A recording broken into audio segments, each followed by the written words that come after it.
If we've learned anything about late-stage Toryism, it's that they'll say just about anything to make it look as if they're in control. We've already seen the Prime Minister promising to ditch policies that never existed, like the 7 bins in your home and compulsory car sharing. But now Transport Minister Mark Harper has gone even further, pledging to ban a threat to liberty that exists only in the minds of the most fringe hysterics. First of all, I'm calling time on the misuse of so-called 15-minute cities. Now, there's nothing wrong with making sure people can walk or cycle to the shops or school. That's traditional town planning. But what is different, what is sinister, and what we shouldn't tolerate is the idea that local councils can decide how often you go to the shops and that they ration who uses the roads and when, and they police it all with CCTV. Now, let me just reassure everyone out there who's watching and listening. There is no council anywhere in the country planning to tell you how often you can go to the shops. There is not going to be a council official saying, sorry, Mr. Smith, you can't go to the co-op today. Imagine the backlash from the supermarkets for a start. Yes, councils everywhere are trying to reduce car use, that's true. But the idea that that means they're also trying to control the population by restricting them to their local areas is the territory of conspiracy theorists, like this guy. When you said the stuff about the 10-minute city, I thought about like the kind of tags you wear if you're sort of convicted of tags that will buzz or inform people. And if we're all carrying digital IDs, then our actions and movements would be easier to monitor. And it seems to me that they're using the climate change narrative to introduce the possibility of lockdowns where ordinary people, not these guys who fly around on private jets, at a whim, will have travel restricted. And it seems as well that, and I'm even on Rumble, I'm not suggesting that the pandemic was not a legitimate, biomedical event, but that you can see now how they have piloted the idea of lockdowns. The original concept of a 15-minute city was invented by urban planner Carlo Moreno. And the idea is a simple one. Plan towns so that most daily necessities and amenities are about a 15-minute walk or bike ride away. Sounds nice. That is, after all, how places worked before the arrival of the car. In response to Harper's speech yesterday, Moreno issued a statement appealing to Rishi Sunak to control his ministers, saying this: personally, as the initiator of the 15-minute city concept, which is widely recognised internationally, I feel compelled to express my concerns. Last spring, my family and I faced harassment, including death threats, from conspiracy theorists fueled by false information, promptly debunked by reputable media outlets. Associating the 15-minute city, again, with so-called liberty-restricting measures is tantamount to aligning with the most radical and anti-democratic elements of this movement. The conspiracy theory isn't a joke. In Oxford last year, city councillors received torrents of abuse, including death threats, after conspiracy theorists accused them of trying to lock the population down. What actually happened was that they approved 6 traffic filters, aiming to divert cars away from congested roads at peak times. It wasn't just the Transport Secretary endorsing a dangerous conspiracy theory either.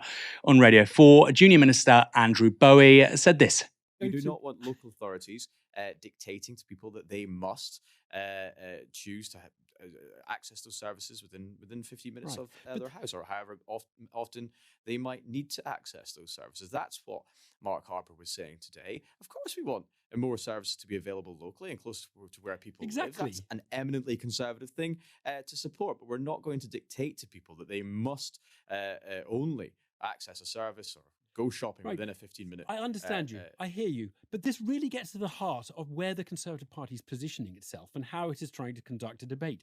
Nobody is proposing that they'll dictate whether you have to go within 15 minutes. They're saying, wouldn't it be nice if you could get to a shop within 15 minutes? You're not disagreeing with that. Labour are not disagreeing with that. There's no argument over that. No one is saying you have to go to the shop on a Tuesday morning and your shift is this and you can't go to that one. That's just not on the agenda. So why make the argument? Pretend there's an argument about somebody dictating how often you can go to the shop. No, but people are concerned. their liberties are going to be infringed. Because you're making them concerned. You're Told. spreading conspiracy theories, aren't you? There is Absolute no nonsense. I mean, these are proposals we're seeing from local authorities up and down the country to create 15-minute neighbourhoods and communities. And whilst we support the access of services at a very local level, easily accessible by as many people as possible in their local area, what we don't want is local authorities moving down the route, which could happen, of them dictating to people where they must access services. That is what Mark Harper was saying today, and that is what we're acting against. The theory was repeated on BBC Newsnight, which led to this awkward moment for Treasury Secretary Gareth Davies. It was about 15-minute cities. He said, "What is sinister and what we shouldn't tolerate is the idea that local councils can decide how often you go to the shops."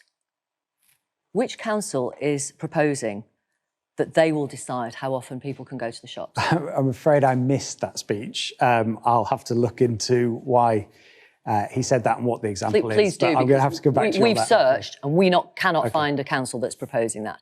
What's even more embarrassing is that 15-minute cities already exist. In the Netherlands' fourth largest city, Utrecht, 100% of the population can access all necessities within a 15-minute bike ride.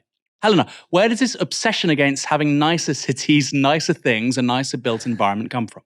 Now, I'm going to go out on a limb. I have a bit of a theory about this one.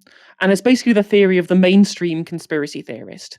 Now, picture the kind of person, boomer types that would kind of believe in this stuff, who are usually kind of average kind of middle class people, who for a very, very long time live very, very comfortably. These people most likely do drive because they are inflicted with the terrible affliction of car brain that these people have, where how they can get conspiracy theories out of traffic filters because they're so used to all of our city planning, being entirely beholden to motorists. And so, there's basically very few transport links that are very, very good outside of the kind of major cities in this country, really and truly. And even then, only really kind of in the centre rather than in the outskirts and the suburbs as well.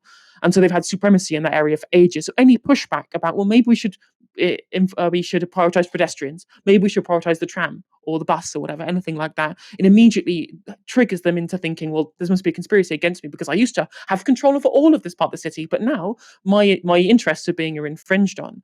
Now, these kind of people really kind of started blooming during the pandemic period, because this was a confluence of multiple different things. First of all, the initiation of lockdown, which was an infringement upon civil liberties that I believe was necessary to control the pandemic, but it did involve that kind of special action in the case of a once-in-a-lifetime pandemic.